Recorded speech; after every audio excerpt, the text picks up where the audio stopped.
Rice ఏదైతే load చేసిందో షిప్లోకి, ఆ షిప్లో ఉన్న రైస్ ఏ ఎక్స్పోర్టర్ దగ్గర నుంచి వెళ్ళింది, ఆ ఎక్స్పోర్టర్కి ఏ మిల్స్ సప్లై చేశాయి, ఆ మిల్స్కి సంబంధించిన బిల్స్, ఆ ఎక్స్పోర్టర్కి సంబంధించిన బిల్స్, ఆ ఎక్స్పోర్టర్ ఏ గోడౌన్లో పెట్టున్నారు, ఆ గోడౌన్ నుంచి షిప్ వరకు రావడానికి అవసరమైన ట్రాన్స్పోర్టేషన్ కానీ, అవసరమైన ట్రక్ షీట్స్ అవన్నీ వెరిఫై చేసుకొని ఇది నిజంగానే పీడిఎస్ రైస్ మనం బ్యాంక్ గ్యారంటీ ద్వారా రిలీజ్ చేసిందా కాదా అని నిర్ధారించుకొని ఆ పీడిఎస్ రైస్ అండ్ ఇన్ఫ్యాక్ట్ ఒకవేళ బ్యాంక్ గ్యారంటీ ఒకవేళ ఇచ్చున్నా కూడా పీడిఎస్ రైస్ బయటకి ఎక్స్పోర్ట్కి పంపించగలమా లేదా. సో ఈ యాక్టివిటీస్ అన్నీ చేయడం కోసం అలాంగ్ విత్ కస్టమ్స్ డిపార్ట్మెంట్ ఒక 5 మెంబర్ టీమ్ని, అంటే revenue, police, customs, then we are including civil supplies and port authorities.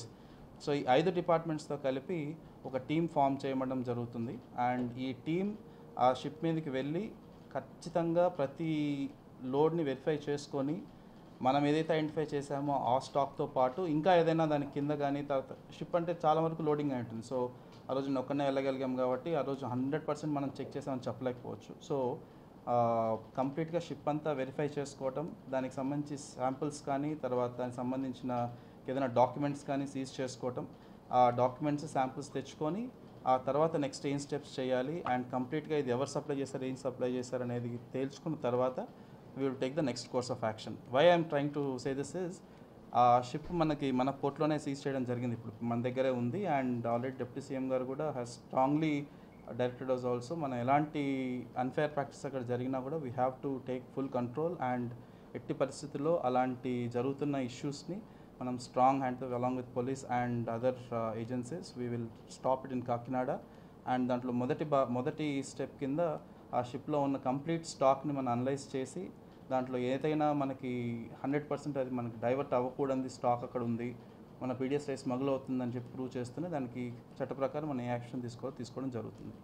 So ఇందులో భాగంగా ఇందాకే మనం ఆల్ పోలీస్ అండ్ సివిల్ సప్లైస్తో కూడా ఒక వర్క్షాప్ లాంటిది పెట్టుకుంటే వెళ్ళి ఎలా చెక్ చేయాలి, చెక్ చేసింది మనం ఎలా నిర్ధారించుకోవాలి, శాంపుల్ ఎలా తీయాలి, చేసిన దాన్ని శాంపుల్స్లో ఎలాంటి పర్సంటేజెస్ ఆఫ్ ఎఫ్ఆర్ కేసు, తర్వాత ఎలా దాన్ని నిర్ధారించాలనేది both civil supplies department, police ఒక కంబైన్డ్ అవేర్నెస్, అంటే పోలీస్ కూడా అర్థం కావాలి మనం ఏం చేస్తున్నాము. సివిల్ సప్లైస్ డిపార్ట్మెంట్తో పాటు పోలీస్ ఆల్సో షుడ్ అండర్స్టాండ్ ఎలాంటివి ఈ డైవర్షన్స్ జరుగుతున్నప్పుడు ఎలా ఐడెంటిఫై చేయగలమే దాని గురించి ఒక వర్క్షాప్ పెట్టుకోవడం జరిగింది ఇవాళ.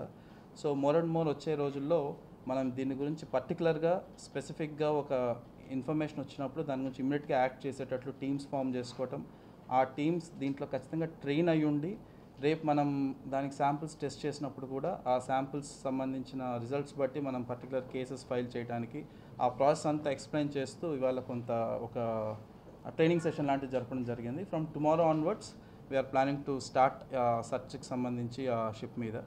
అండ్ దానికి సంబంధించి ఇవాళ టీమ్స్ ఫామ్ చేసుకోవటం అండ్ రేపు మార్నింగ్ వాళ్ళని ఫీల్డ్ మీదకి పంపించడం జరుగుతుంది. I will inform again the time also. కొంత కస్టమ్స్ వైపు నుంచి టీమ్స్ ఫామ్ చేసే పనిలో ఉన్నాం. Once a team is form I'll intimate you by evening, maximum tomorrow morning, by the time we go to the port.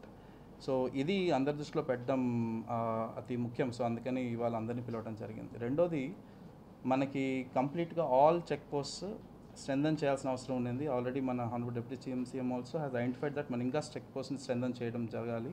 So దానికోసం అని చెప్పి again check post ఉన్న స్టాఫ్కి ఒక లెవెల్ ఆఫ్ ట్రైనింగ్, తర్వాత ఆల్ 3 షిఫ్ట్స్లో, అంటే right from 24 hours షిఫ్ట్స్లో నడిపేటట్లు again we have started and we have ensured that every vehicle is checked.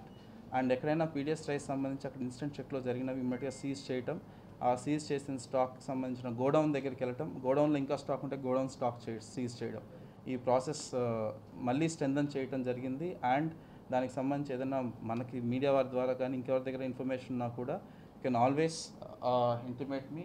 మనందరి దగ్గర నా ఫోన్ నెంబర్ ఎక్కడ నాకు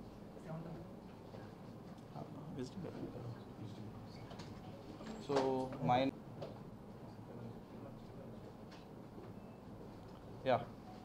so 7993332244. I repeat 7993332244. Any information regarding any illegal transportation of PDS rice, diversion of PDS rice, especially Kakinada పోర్టుకు సంబంధించి ఏదైనా చెకింగ్స్లో issue ఉన్నా, లేదంటే ఏదైనా బార్జెస్లో లోడ్ అవుతున్నప్పుడు ఇన్ఫర్మేషన్ ఉన్నా, ఒకవేళ మనకి మీడియా వారి ద్వారా కనుక ఎవరన్నా ఇమీడియట్గా you can please message me or you can call me any time so that I will be able to act immediately. We have those task force teams now. ఏదైనా ఎలాంటి ఇష్యూ ఉన్నా ఇమీడియట్గా అక్కడికి వెళ్ళి సీజ్ చేయడం కానీ చేయాల్సిన టెస్ట్ కానీ చేయడానికి we have a team ready now. So ఇలాగ అంచెలంచెలుగా మనం we are trying to address this menace. అంటే కాకినాడ సంబంధించి ఈ ఏదైతే ఈ పీడిఎస్ రైస్ సంబంధించి ఉన్న ఈ వాట్ యూ సే మెనేస్, ఈ బ్యాడ్ కల్చర్ ఏదైతే ఉందో regarding the smuggling of PDS rice, దాని మీద మా వైపు నుంచి 100% విత్ ఫుల్ ఫోర్స్ ఇవాళ నుంచి మనం స్టార్ట్ చేస్తున్నాం. అండ్ ఆల్రెడీ దానికి సంబంధించిన ప్లానింగ్ చేసుకోవడం జరిగింది లాస్ట్ 2-3 డేస్లో. And this is what we wanted to tell through you to every one. And I request SP గారు మాట్లాడుతున్నారు. స్మగ్లింగ్ కేంద్రంగా ఆ రకంగా చిత్రీకరణ జరుగుతుంది కదా. ఇప్పుడు మీరు అక్కడ కార్మికులు ఉన్నారు, బిజినెస్ పీపుల్ ఉన్నారు, డ్రైవర్లు, రకరకాల వాళ్ళు ఆధారపడి ఉన్నారు. ఎట్లా మీరు దీన్ని కోఆర్డినేట్ చేస్తూ ఈ విచారణ చేస్తారు? సో మీరన్న పాయింట్ ఏంటంటే బేసిక్గా మనం ఇవన్నీ చేయడం వల్ల అక్కడ బిజినెస్ తగ్గుతుంది అనేది మీ ఉద్దేశం. బట్ నేను ఐ చెక్ లాస్ట్ 4-5 డేస్లో ఆ ఇష్యూ రేజ్ అయినప్పటి నుంచి మనం ఒక 100 టన్స్ ఎవ్రీ మంత్ పంపిస్తాం. ఫర్ ఎగ్జాంపుల్ పంపిస్తాం అనుకోండి.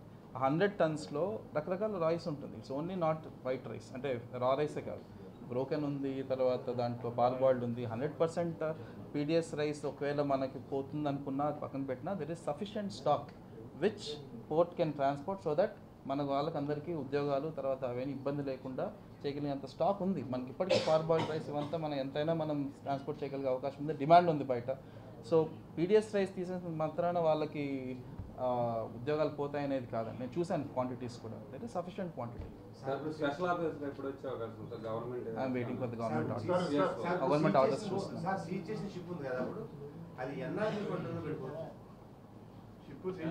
నేను అదే ఇందాక నేను మనం ఫస్ట్ నాకు ఆ టీం వెళ్తే ఆ టీం వెళ్ళిన తర్వాత నాకు ఎగ్జాక్ట్గా నాకు తెలుస్తుంది ఎంత క్వాంటిటీ 100% అక్కడ ఈ పీడిఎస్ రైస్ ఉందో తెలుస్తుంది. దాన్ని బట్టి మనం ఆ షిప్ని మనం ఎన్ని రోజులు మనం సీజ్ చేసుకోతే మనం మొత్తం స్టాక్ మనం ఎన్నికి తీసుకోగలము అనేది నేను వర్కౌట్ చేసుకోవాలి. ఫస్ట్ స్టాక్ తెలియాలి కదా, తెలియకుండా మనం షిప్ని మనం సీజ్ చేసి మనం ఎన్ని రోజులు మన దగ్గర పెట్టగలమని నేను చెప్పలేను. I want to do that search tomorrow and then I will be come. నేను ప్లాన్ చేస్తాను. Good point. I will clarify. So ఒక షిప్ని ఆపడానికి అధికారం కంప్లీట్గా పోర్ట్ ఆఫీసర్ దగ్గర ఉంటుంది. సో ఒక షిప్లో ఉన్న గూడ్స్ మనం ఆ స్టేట్ యొక్క లాస్ బట్టి దాన్ని మనం ట్రాన్స్పోర్ట్ చేయకూడదు అనుకుంటే దాన్ని ఆపగలిగే రైట్, దానికి ఆపగలిగే అధికారం 100% మన పోర్ట్ ఆఫీసర్ దగ్గర ఉంటుంది. సో నేను చూశాను వార్తల్లో కూడా మనకు అధికారం లేదన్నట్లు. ఇలాగా కొన్ని ఇష్యూస్లో మాత్రమే మనం హైకోర్టు అడ్మిరాలిటీ వైపు నుంచి కంప్లీట్గా షిప్ని సీజ్ చేసుకోవడం జరుగుతుంది. బట్ నేను షిప్లో ఉన్న గూడ్స్ అంటే షిప్లో ఉన్న స్టాక్ని దించడానికి కానీ షిప్లో ఉన్న స్టాక్ని సీజ్ చేయడానికి నేను హైకోర్టు వరకు వెళ్ళాల్సిన అవసరం లేదు. బట్ కంప్లీట్ షిప్ని మనం మన దగ్గర పెట్టేసుకోవాలి, సీజ్ చేయాలంటే హైకోర్టుకి వెళ్ళాల్సి రావచ్చు.